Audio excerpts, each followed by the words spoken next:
the young people are sending smoke signals. We've not used them in a while. And so it's a bit confusing. But they're actually sending signals that all is not right. Yeah. I think that's the big thing. And that is why we are so taken aback by it. So what you're saying is the schools are burning because our homes are burning. Exactly. Yeah. It's just that we've been so pacified, and I say this unfortunately, even when we need to speak about things, we don't. Yeah. Because we've been routined to keep quiet. You know, when the boss says stand, you stand. When they say sit, you sit. Yes. These young guys are not from that school of thought. Yeah.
Just 2 days to the end of November. Good afternoon and welcome to KBC Lunchtime News on this Sunday afternoon. My name is Njue and Anwangeshi will be our sign language interpreter for this live cast. Of course, you can be part of the broadcast via our social media platform. Of course, we are also live on Facebook, on YouTube and also on Twitter.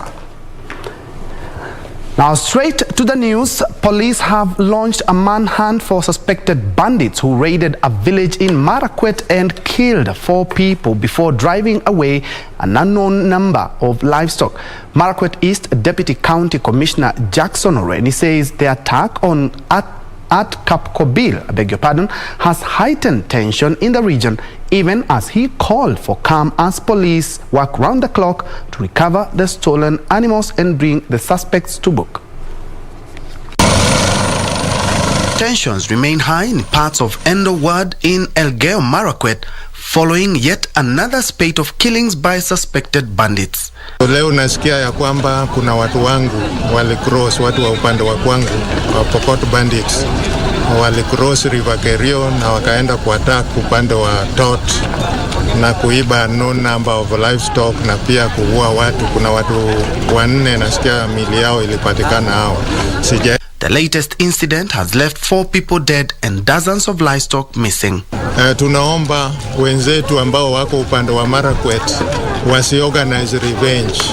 Sisi tuna mpango ya kukutana na hao watu wa upande wa kwetu, tuongee na wazee waende watafute hao mifugo, na huwa tunatumia wazee na mifugo inarudi.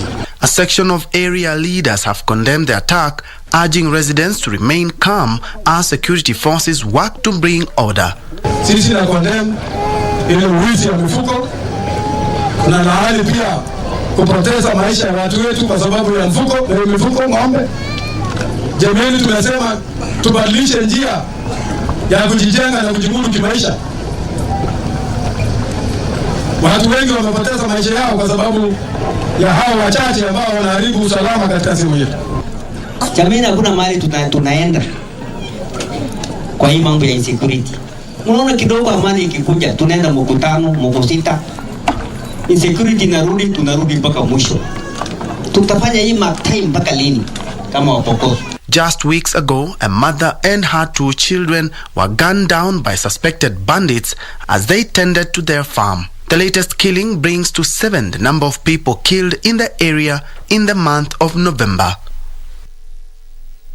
Political aspirants and voters in Embu are pleading with the National Assembly to amend the Elections Finance Act that required them to be audited after elections, whether they win or not.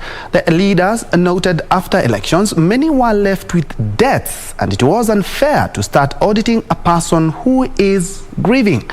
The requirement was suspended in the year 2017 general election and is to take effect in the year 2022 elections. Central Imenti MP Moses Kirima, who is a member of the Committee on Implementation and Oversight, said the committee is collecting views from the public on the election financing requirement before tabling its report in Parliament. Kirima, who chaired the subcommittee touring Mount Kenya East, said they also intend to amend the law to ensure political nominees come from areas of representation. Yule atakuwa nominated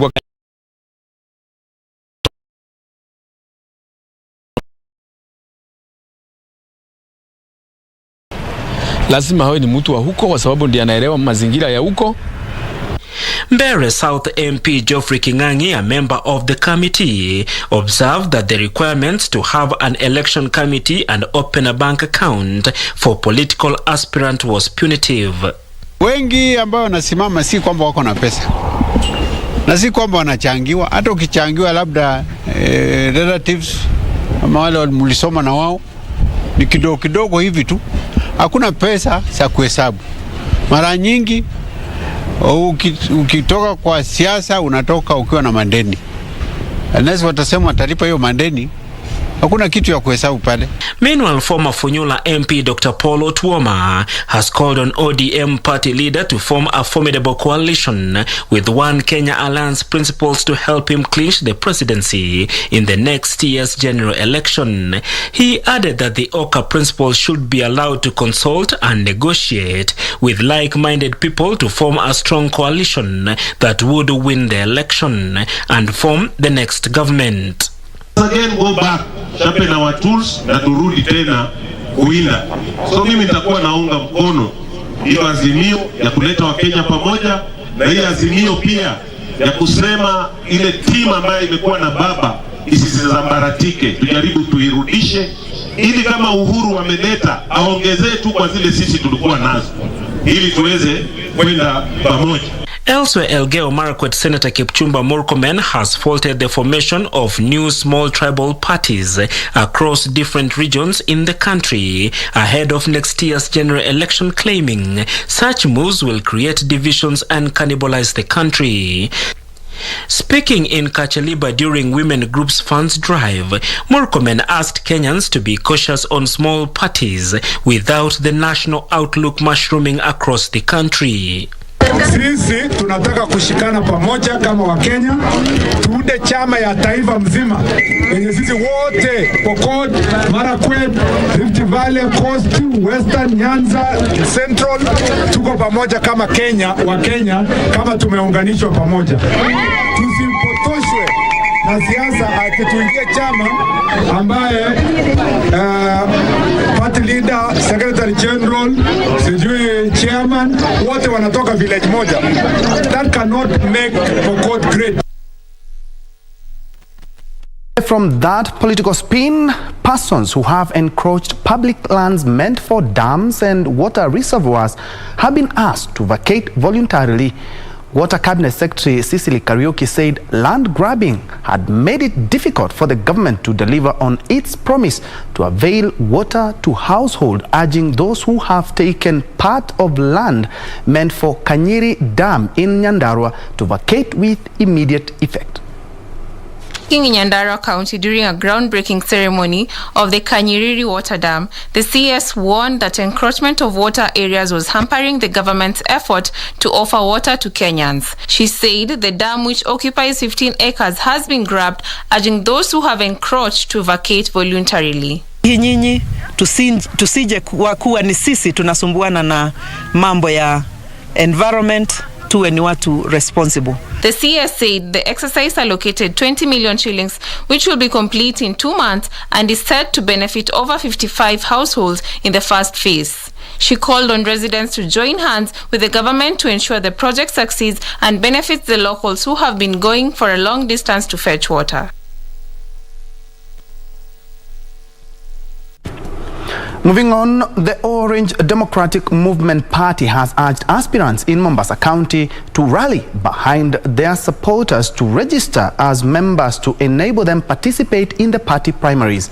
A section of aspirants had alleged over-push by some party officials for the use of consensus in picking candidates for various seats. The aspirants say all ODM members must be given an opportunity to vote for their preferred flag bearers.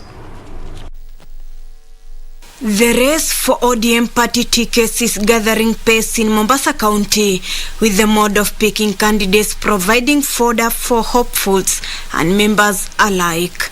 While some aspirants allege overplot to lock out some of them, party officials maintain that party primaries will strictly be about numbers. Chama kina structures zake.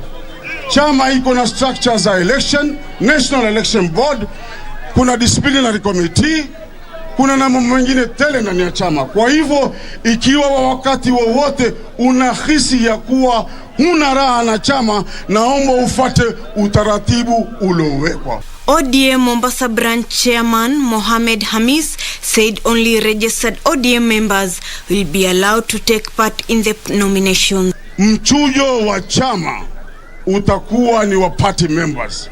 Watakaoweza kuparticipate katika nomination process ni watu ambao wamesajiliwa na chama. ODM has cautioned aspirants against political insight, warning of dire consequences on anyone found in breach of code of conduct. For Lunchtime News, I'm Ruth Wamboi. Moving on, over 2,000 women and youth in agribusiness from 8 counties in the country will get a share of 2 billion shillings to boost their enterprises from the European Union under the Kenya Climate Innovation Center program. And according to Felix Maganju, the director of the center, the initiative is targeting 300 enterprises in the select counties to benefit from the kitty. Agribusiness programs in 8 counties are set to benefit from the KCIC program, which has already started in Kiambu, Isiolo, Kilifi, Machakos, Meru, Kisii, Bungoma and Uasin Gishu counties.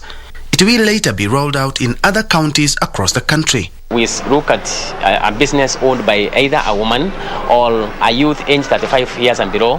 And the second criteria is that it must be across various value chains in agriculture.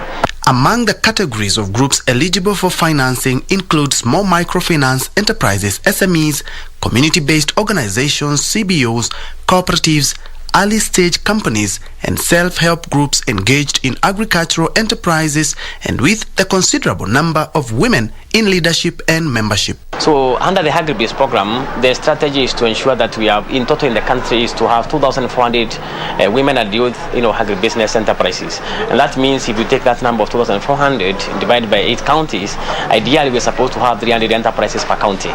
David Lemayang, a youth with a poultry farm business, said the grant will assist him build better structures for his poultry business.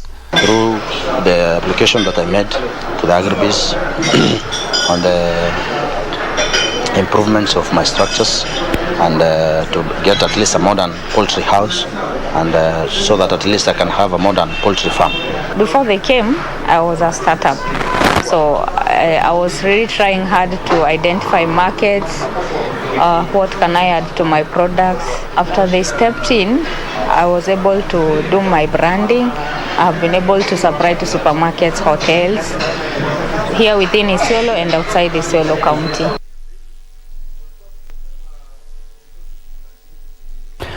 And the World Bank has $1 billion Kenya Development Response to Displacement Impacts Project KDRDIP for a period of 1 year to allow the communities and the government complete the works, which was interrupted by COVID-19. The program, which covers Garissa, Wajir and Turkana counties, has been anchored on improving the livelihood of communities hosting refugees. Speaking during a tour of several development projects in Lagdera and Dadaab counties, World Bank's team leader for the project, Matt Stevens, said the COVID-19 pandemic had created gaps that must be compensated by a 12-month extension. Stevens, however, said the World Bank is undertaking a performance audit of the project. Through the funds that are intended to improve the welfare of the communities, Garissa County got the lion's share of 4.2 billion Kenyan shillings, while Turkana and Wajir got 3.3 billion Kenyan shillings and 2 billion Kenyan shillings respectively. For Lunchtime News, I'm Zainab Said. And to something to lighten your Sunday, 15 FM, a vernacular radio station and affiliate of the Kenya Broadcasting Corporation, broadcasting in the Somali language this weekend, took its Meet the People tour to populous Eastleigh, Pangani and South Sea areas of the city to interact with its fans. The opportunity saw locals who have supported the growth of the station mingle freely with presenters who thanked them for the support.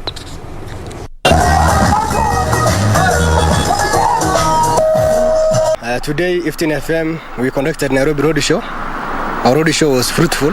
We started in Eastleigh, and we went to South C, we went to South B, we went to the entire Eastlands, and then the culmination was at Eastleigh towards 5 p.m. The reception was great. We were welcomed by the Somalis and also the non-Somalis. And 15 FM is, as you know, is one of the brands of KBC. It is an household name that's known by every Somali across the board, whether in Northeastern or also in Nairobi. We are very happy because most of the people that we interacted with during our road show, they know the presenters, they know the kind of programming that we have. They also suggested some new programs that we need to include into our schedule in the near future.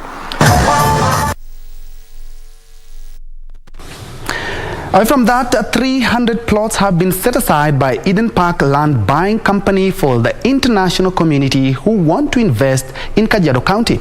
According to Joseph Njoroge, chairperson of the company, the interest from the diaspora investors has forced the company to think beyond the borders.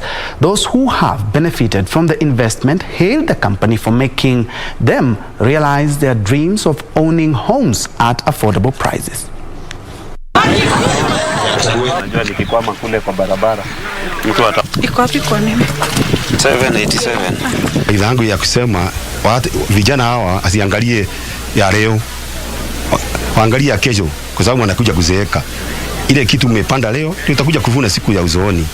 Sijaona akiwa na ukora wote wa vile watu wanasemaga wanauza plot.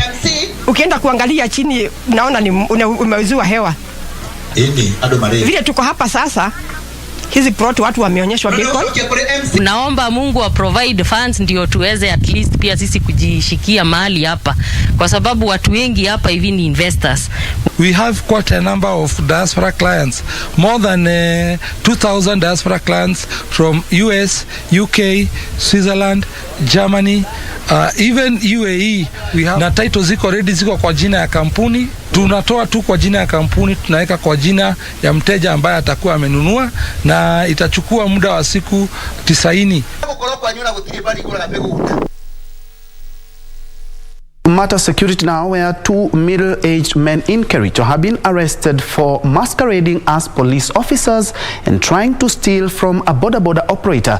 The two had introduced themselves to the rider as police officers, demanding to have the motorbike keys on claims that the rider had violated traffic rules, prompting a scuffle which attracted other border operators. Nixon Ngetich, a bodaboda operator in Kericho, escaped falling into the hands of alleged conmen masquerading as police officers. Nilikuwa naendelea kuongea na mwenye fiatu ya hiyo fiatu yake.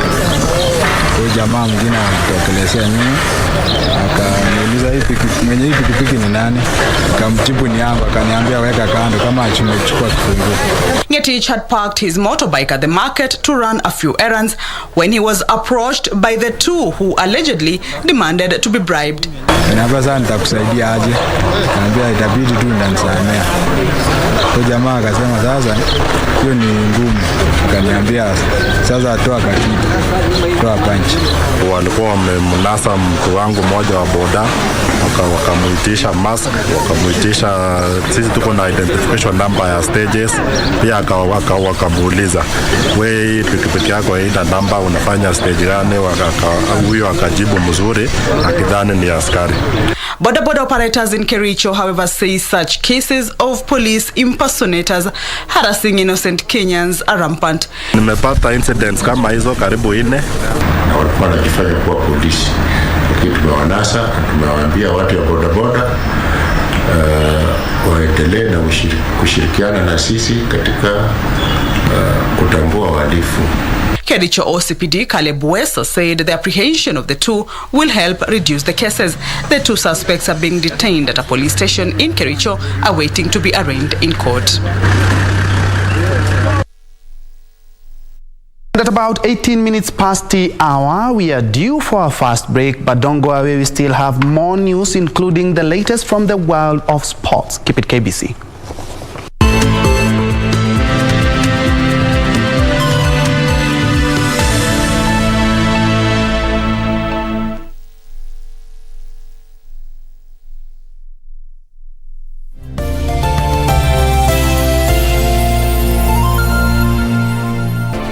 Do you have a news story to share with KBC? Get in touch swiftly on email newsroom@kbc.co.ke, call 0723-892-654 or 0734-780-124. We take it on at the right time. Honorable Musalia Mudavadi. The Honorable Mutahi Kagwe. Chief Justice Martha Karambuko. This is KBC, is the voice of Kenya. Asking the right questions. I don't know how it made you feel as speaker who is presiding over a house where members can be compromised with 10,000 shillings. We keep our guests comfortable. A mission to ensure our audience gets a complete story. For a few hours or so, I thought this is it. My end has come. If really we want an end of this pandemic, we must fight. Our goal, to tell it as it is for the benefit of our viewer. And I'm sure we will have good discussions. All right. That will make probably your viewers understand KDF better. With 21 radio outlets. During a live interview on KBC TV, Chief of Defense Forces General Robert Kibosha. Jaji mkuu kwa mara ya kwanza katika mahojiano yake ya kipekee na runinga ya KBC Channel 1. And 2 TV stations covering over 90% of the entire country. The message always gets home. KBC, the home of on-air TV interviews.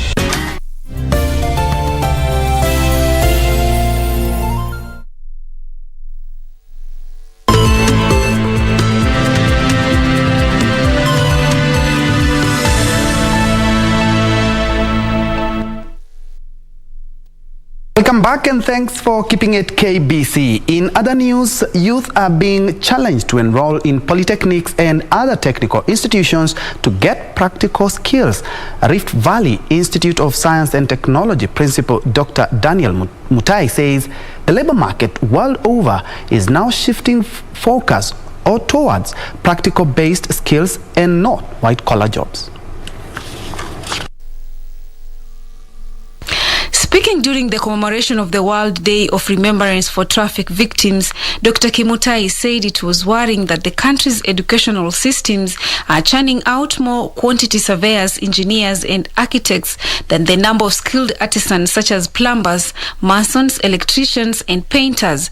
And it is our desire as an institution to ensure that the drivers we produce, the instructors we produce, understand that there are many users of the road. Dr. Kimutai said the world is now looking for technical skills for odd jobs that are now in plenty and not desk officers.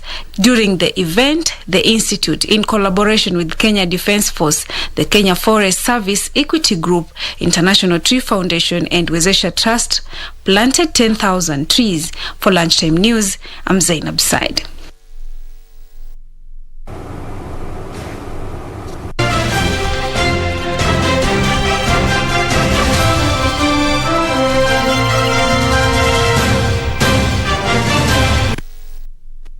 In sports, Manchester United will be looking forward to register a win in the post-Solskjaer era when they travel to Stamford Bridge to take on league leaders Chelsea this afternoon. Meanwhile, defending champions Manchester City will face West Ham United, hoping for a win that will move them back to the second position. Sunday's Premier League action rounds off at Stamford Bridge with a mouth-watering heavyweight clash between Chelsea and Manchester United, where both teams are hoping to register masterclass performers. Chelsea's defender Ben Chilwell may need surgery after a knee ligament injury during their win over Juventus, with Mateo Kovacic also out, and N'Golo Kante is highly unlikely to feature after twisting his knee in the midweek, but Romelu Lukaku may return to the squad. Manchester United captain Harry Maguire is suspended, and Luke Shaw could miss out again with a head injury. Fred and Edinson Cavani are both doubtful, while Rafael Varane and Paul Pogba remain unavailable. In another match, defending champions Manchester City are hoping to register a win over West Ham, which will see them back to the second position. They'd have been worried at first.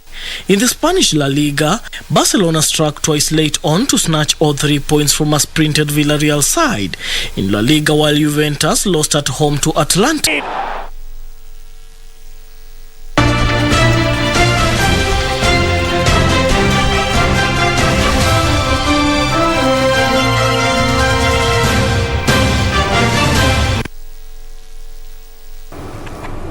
An interesting match, Chelsea versus Manchester United. My director, Amos Ongweri, is a staunch supporter of Team Chelsea, but he has jitters over Manchester, a resurgent of Manchester United. Anyway, Liverpool and Arsenal registered huge wins yesterday, so that's quite a tantalizing match. My name is Bentro Njue, and Anu Angeshi has been our sign language interpreter for this live cast. Thank you indeed for joining us. Have yourself a blessed Sunday afternoon.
Take a musical trip around Africa right here on KBC Channel 1.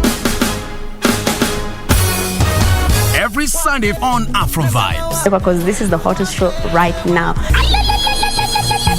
We give you a musical cocktail from North Africa, Central Africa, West, South and East of Africa. We are live and we are loud. Where party today? I want to show them my attitude today.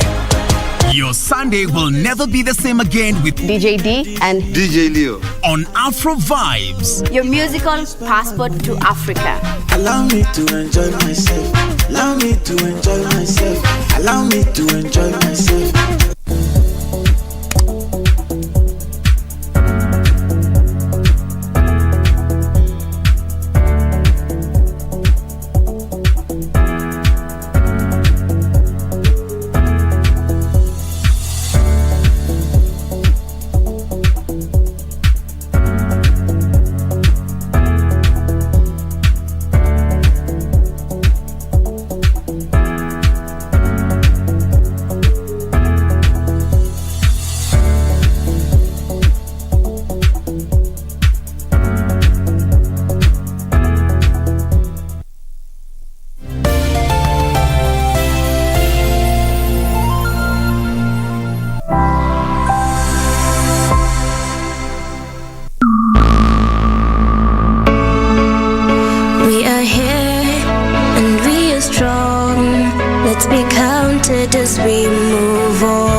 to do great things.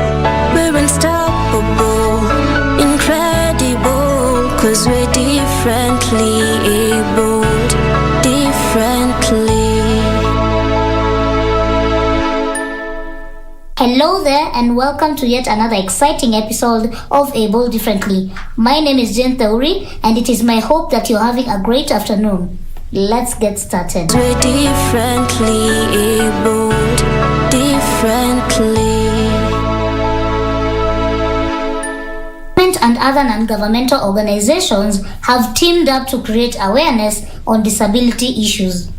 A great milestone has been achieved. However, some parts of the country still remain behind due to a number of factors. The Northern Nomadic Disabled Persons Organization has taken up the task of reaching out to the nomads community.